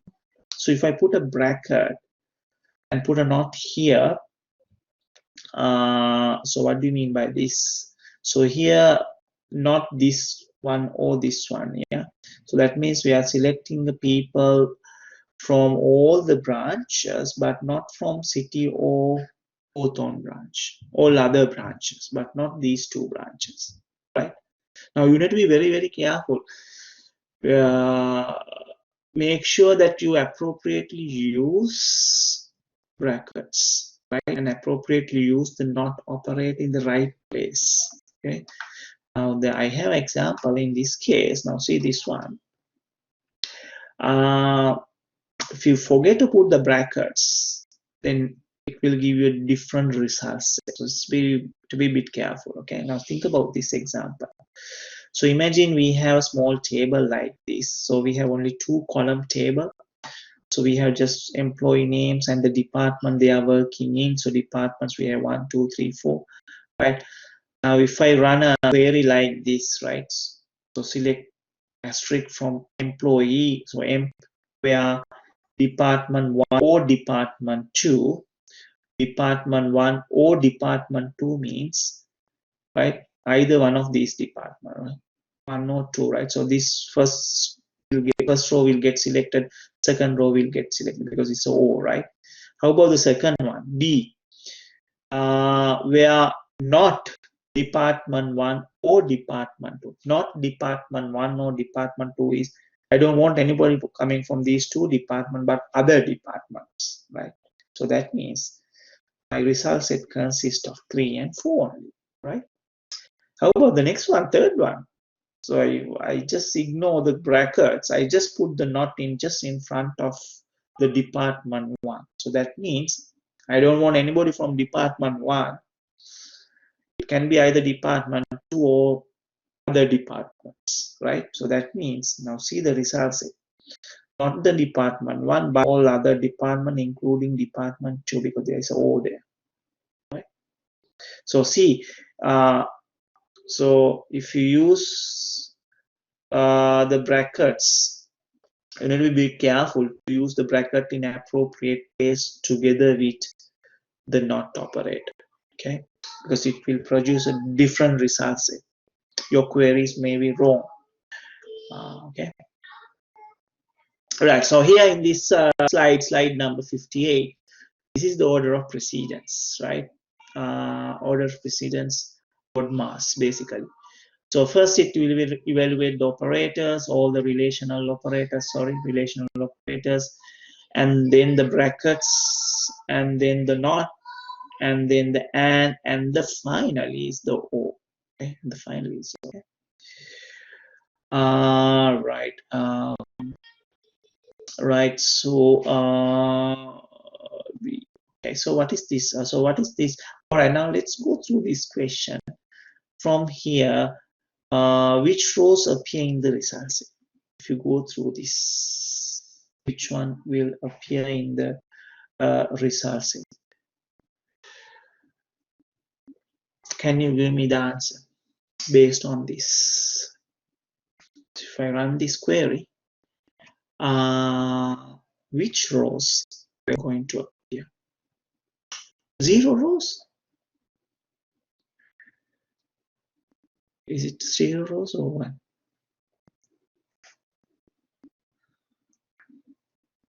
What's the answer? 1. Thomas says, sorry, Daniel says 0. Thomas says, sorry, and Thomas says 1 and 4. Antonius 1 and 4. Jack says 1. So Daniel, select from product.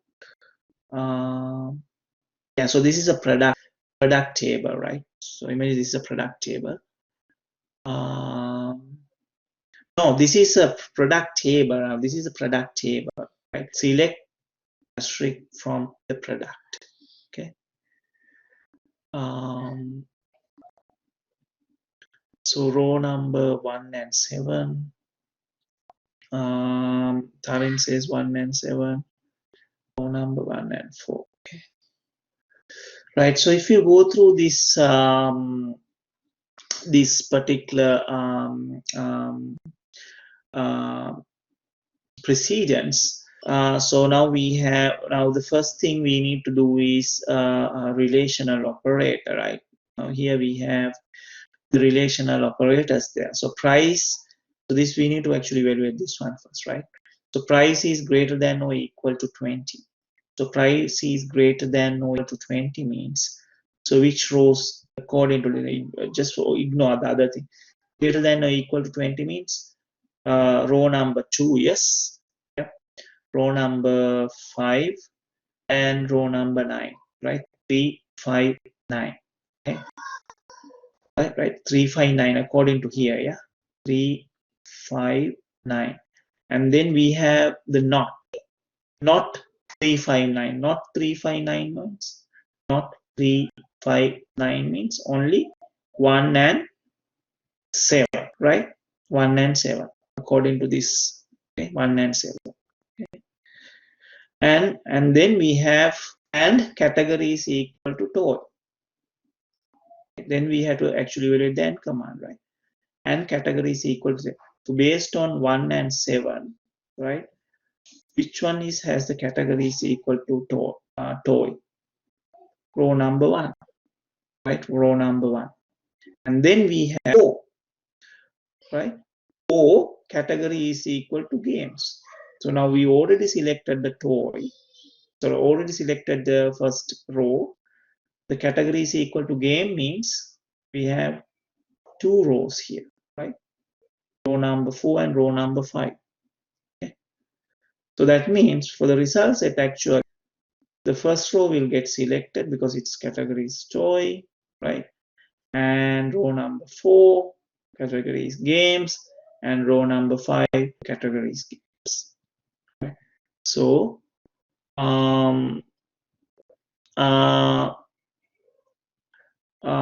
so sorry, Tina, why not just do it where price is greater than less than 20? Why not? Why use not function? This is how they have used it. That is the, yeah, of course you can use the your one, but they have used this one, so they don't want anything like this. So this is the person written the query. So according to this query, right? So you can write the query like that. Yeah, I understand. So if according to this query, how many rows it will get selected? 1, 7 and 9, right? 1, 7 and 9. Right, that's what. So yeah, so we have maybe you are right. So rather than using prices, we can use prices less than 20. Yeah, that's correct. Right. So the thing is this. So if you have a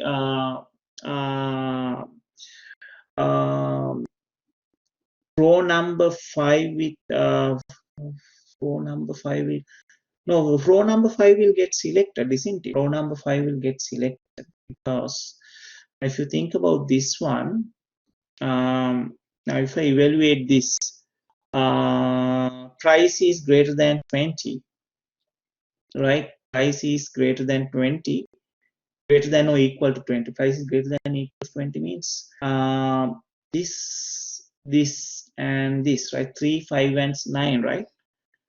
Right, 3, 5, and 9. So not price greater than or equal to 20 means not these 3. So not these 3, right? Not these 3, right? Sorry, Evin, can you just speak to me if you can? Then we can hear. Sorry, I just lost the comments actually. If you can speak, that would be great. Can you speak? Because I can't understand.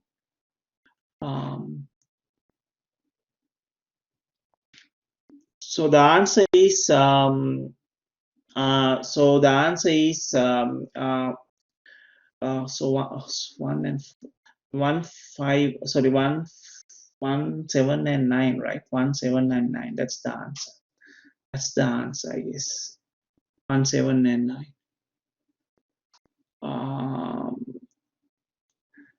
It will be row number 4. Okay, we'll revisit this again, right? I'll revisit this again. So let's go through the lecture slides. So we'll do it.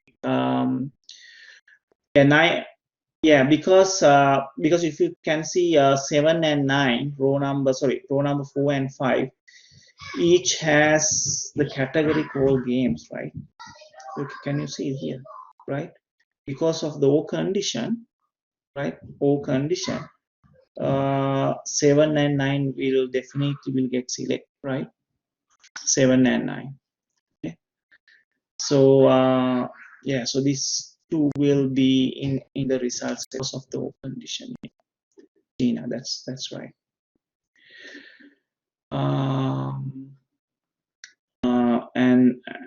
and then the AND condition, we need to take the result set of this not condition or this not operator, and the category is equal to toy. So whatever comes here, and the category is equal to toy, right?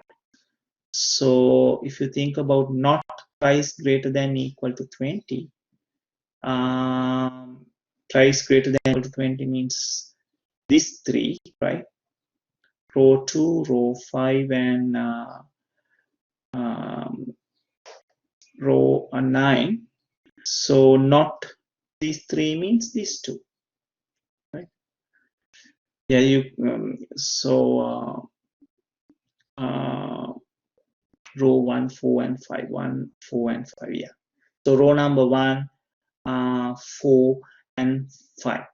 Right. Row number 1, row number 4, and row number 5. Right. It will get selected. Yeah. Or in other words, ID number 1, ID number 7, and ID number 9 will get selected. So these 3 rows. That's what it says. Okay. Row 5 is not selected. Why row number 5 is not selected, Tina? Sorry. Sorry, why is 9 is selected? Why 9 is selected? Because the category is equal to games here. See the games? Because this is O. It's O there, yeah. O condition means either one of these conditions can be true, yeah.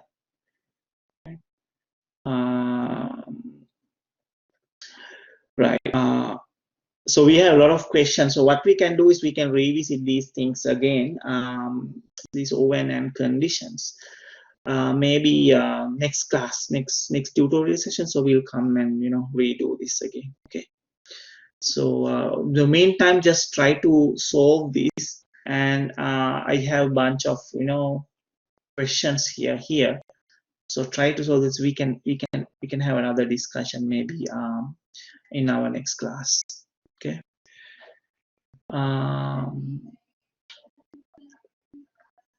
Right. All right. So let's move on.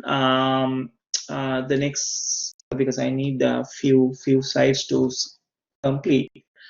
So let's move on. So this is the order of precedence. So just keep that in mind. Okay. So we will revisit this again.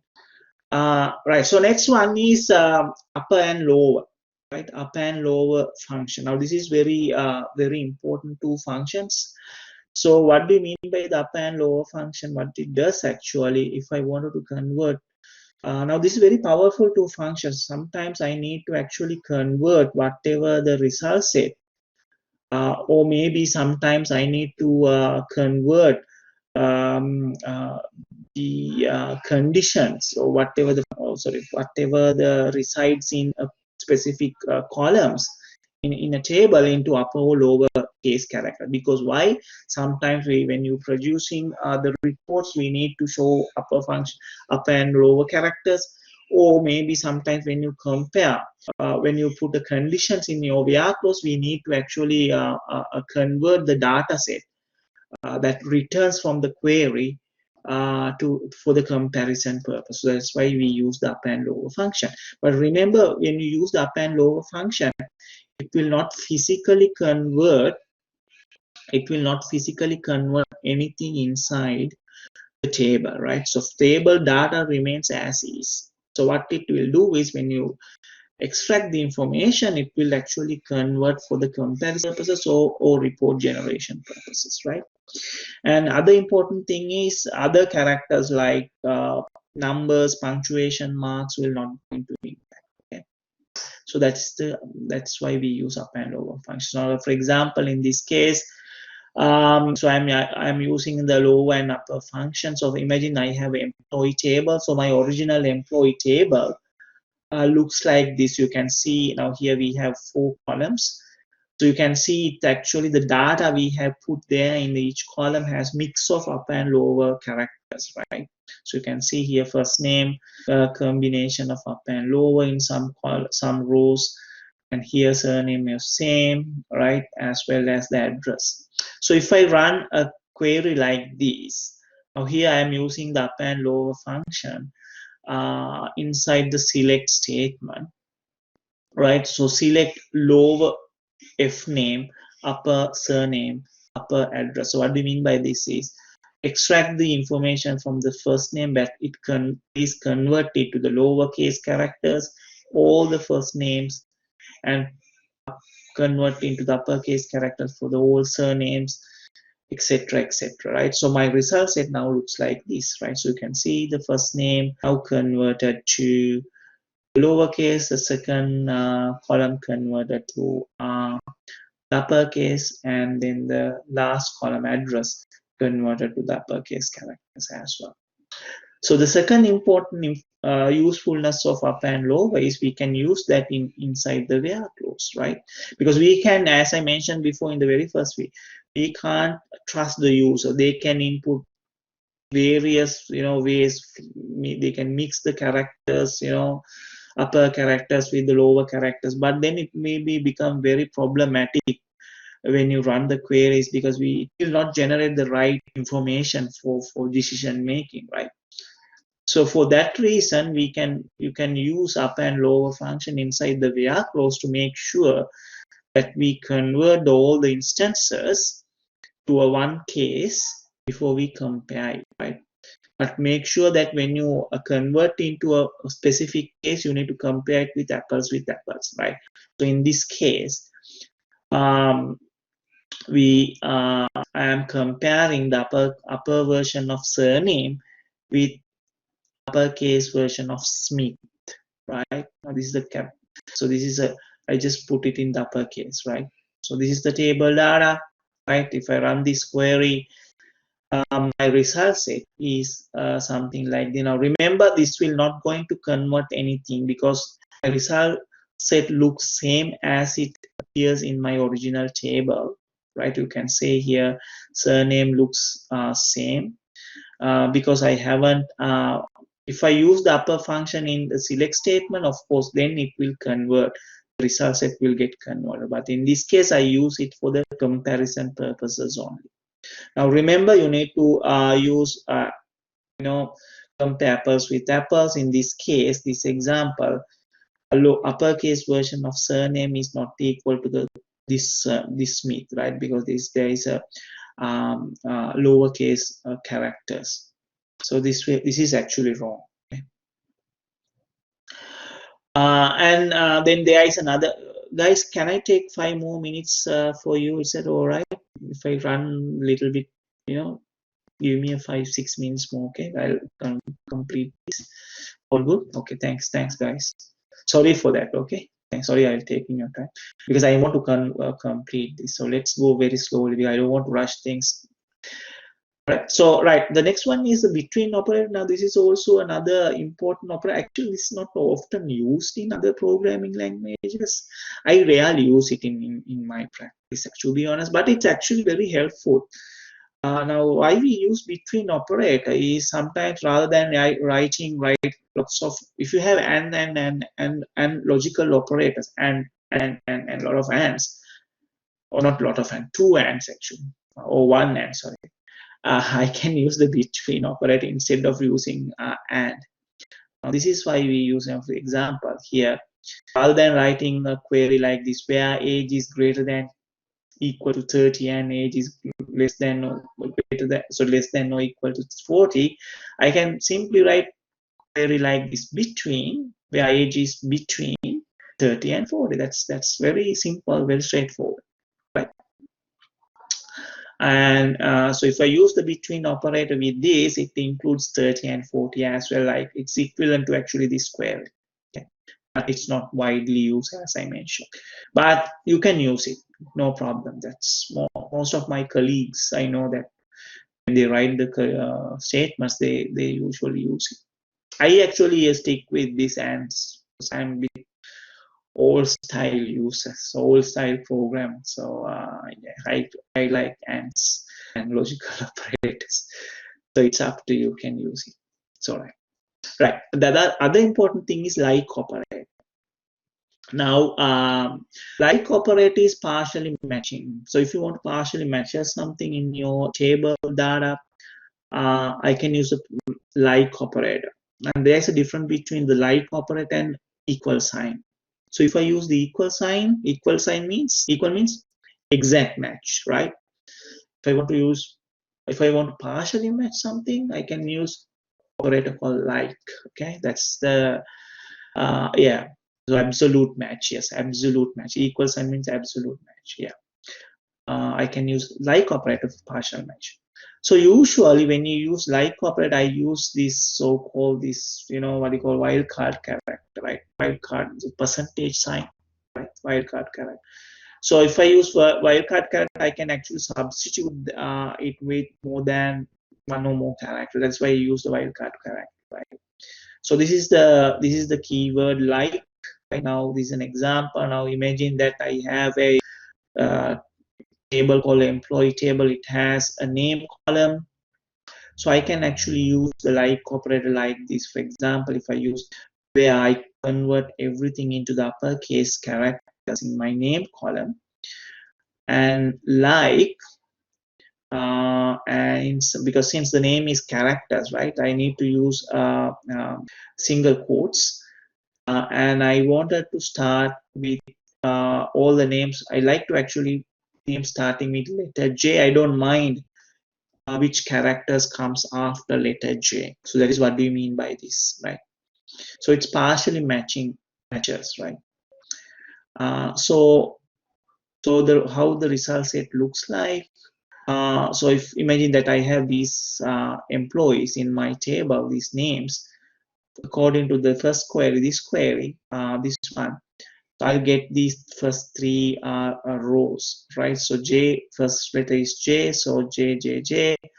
So first three rows will get selected. You can see there's no J's. So likewise, I can actually play it.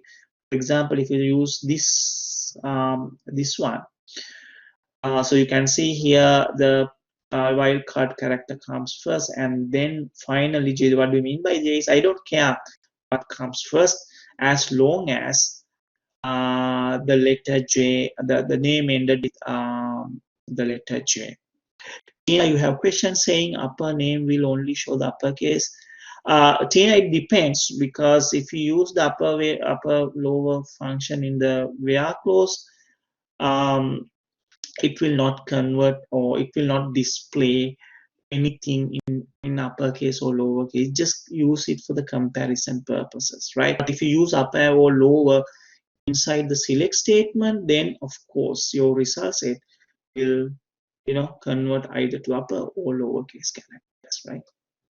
So yeah, so in this case we just using the function inside the where clause just for the compare, right? Or just for the comparison purpose. Yeah, so you can see in this case, so I use various ways this like operator with a wildcard character in different combination. So when I use each of these combinations, my result set are quite different, right? Quite different. So just go through this table and see whether you can understand.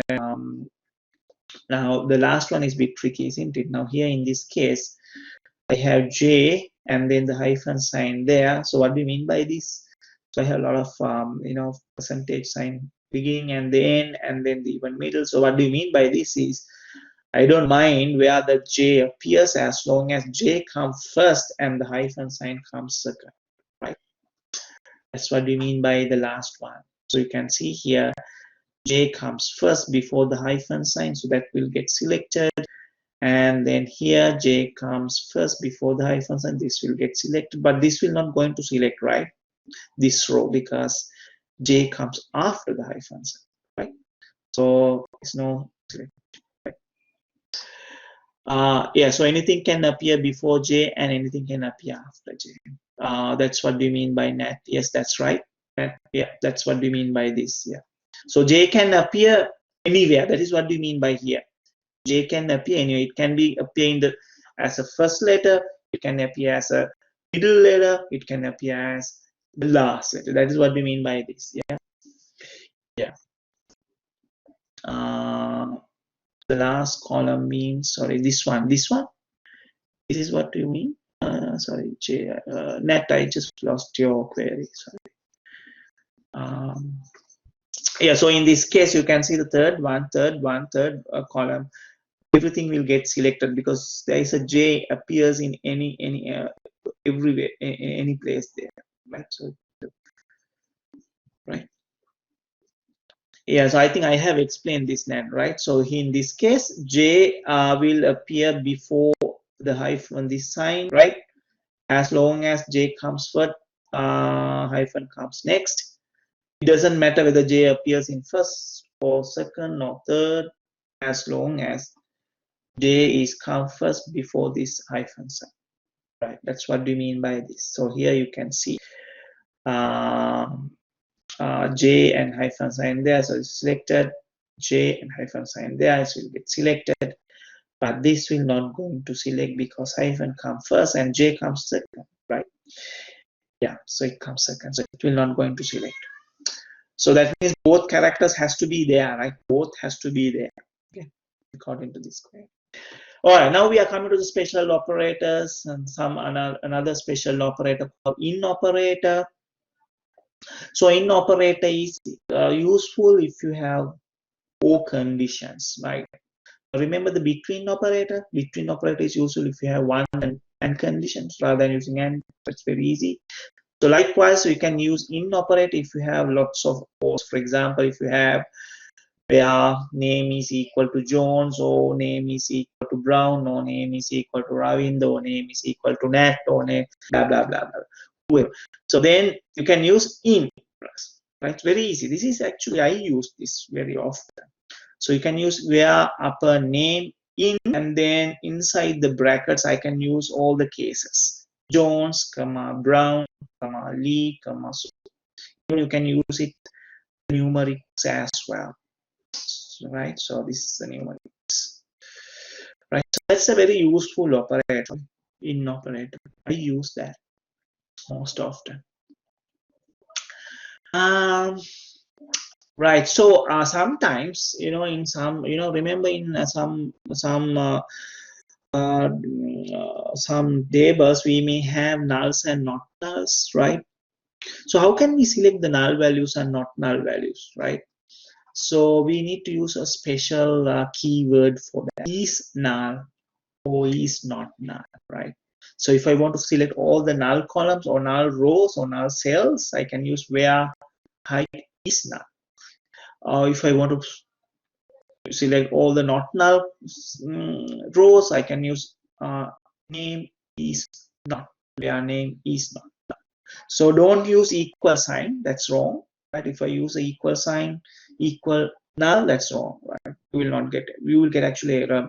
You will not get an error, but you will get a kind of a exception message. I don't know whether you get the error message or not. I can't remember that. Maybe you can run and see whether you will get an error message there. Right. I think you will get an error message, most sure. I can't remember actually quite sure. But don't use this sign, okay? So you need to use is null, right? And also don't use quotes. It's because it's a keyword, right? Distinct keyword. Now sometimes in our tables, so for example, now let's go through an example. Now distinct is also very, very, very useful keyword or command, I would say.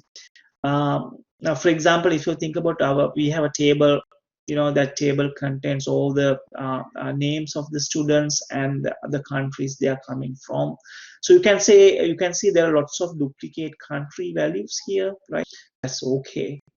But if I want to produce a result set, now if I run a query like this, select country from student, right? Just a simple select statement, you can see the result set contains lots of duplicate values. I don't want this duplicate, but how can I get rid of these duplicate values from my result set? So I can simply use distinct keyword, right? Distinct keyword. So what I can do is I can simply say, okay, select distinct country, right, from student. Then my result set looks like this. Now you can see no duplicate value, so it will give you a single instance of the appearance in your column. You also can use unique keyword instead of distinct, but sorry, don't use unique keyword. because unique has a special meaning. I will let you know that in maybe week 4 or week 5. I'll revisit this. But it's also acceptable. But my advice is don't use it because unique has a different meaning. But it's acceptable. But try to avoid it. Use the distinct keyword rather than unique.